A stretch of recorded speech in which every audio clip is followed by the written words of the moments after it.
ஏழை பையன் இல்லை வந்து ஒரு எதுவும் பண்ணாம அவன் வந்து வாழ்க்கையில் என்ன பண்ணலாம் அப்படின்னு யோசிச்சுட்டு இருந்து சும்மா இருக்கிற ஒரு பையன் ஒரு சீப்பான ஷர்ட்டு எல்லாம் போட்டுட்டு இருக்கான். அப்போ வந்து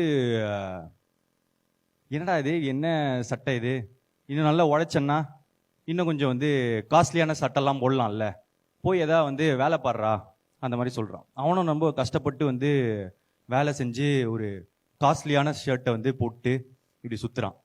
அப்போ இன்னொருத்த வந்து சொல்கிறான், டேய் என்னடா இது புது சட்டெல்லாம் இந்த மாதிரி காஸ்ட்லியாக இதெல்லாம் போடுற, இனிமேல் நீ பழசை மறக்கக்கூடாதா, எப்படி இருந்தியோ அப்படியே தான் இருக்கணும், காசு வந்துடுச்சுன்னா எல்லாம் மாறிடுவியா அப்படின்னு வந்து கேட்குறான். இப்போ சரி நம்ம பழசுக்கே போயிடுவோம் அப்படின்னு சொல்லிட்டு அந்த பழைய சட்டையை எடுத்து திருப்பி போட்டுக்கிறான். இப்போ இன்னொருத்தன் வரான். இன்னொருத்தன் வந்துட்டு, ஏன்டா இது, ஏன்டா இப்படி நடிக்கிற, அதான் காசு வந்துடுச்சுல்ல, கொஞ்சம் பெட்டரா எடுத்து போட, ஏன் இப்படி நடிச்சுக்கிட்டே இருக்க அப்படின்னு வந்து கேட்குறான்.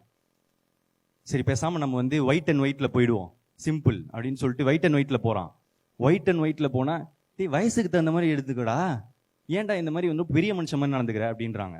சரி நம்ம பேசாம டிஷர்ட்டே போட்டுருவோம், இது சின்ன பையனா அப்படின்னு சொல்லிட்டு டிஷர்ட் எடுத்து போடுறான். டிஷர்ட்டை போட்டா இப்போ வந்து, டேய் வயசுக்கு ஏற்ற மாதிரி நடந்துக்கூடா, ஏன் இப்போ வந்து சின்ன பையன் மாதிரி நடந்துக்கிற, உனக்கு என்ன வயசாச்சு அப்படின்றான். எனக்கு டிஷர்ட்டும் வேணாம் எதுவுமே வேணாம்னு சொல்லிட்டு சட்டையை கிழிச்சு